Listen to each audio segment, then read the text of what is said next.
If you make homemade dog treats, you know how important it is to bake them evenly without burning or sticking. Today I'm testing this baking sheet and rack set while making simple chicken and sweet potato treats for my dogs. I like making homemade treats because I can control exactly what goes into them. Today I'm using just 2 ingredients, chicken breast cut into thin strips and sliced sweet potatoes. I'm lining the baking sheet with the parchment paper that was provided, which helps prevent sticking and makes cleanup easier. The sheet has plenty of space, so I can spread everything out in a single layer. That's important for dehydration style treats like these because good airflow helps keep them cook evenly. The carbon steel pan heats evenly and the edges help keep everything contained.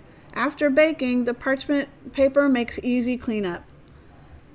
I like using the cooling rack so the chicken strips and sweet potato chips firm up properly as they cool. Air circulation helps keep the texture consistent instead of trapping moisture underneath. The treats turned out evenly cooked and easy to handle.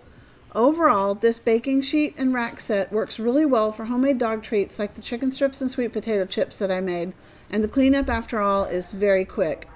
If you enjoy baking treats for your pets, check these out. I think you'll enjoy them too. Thanks for watching.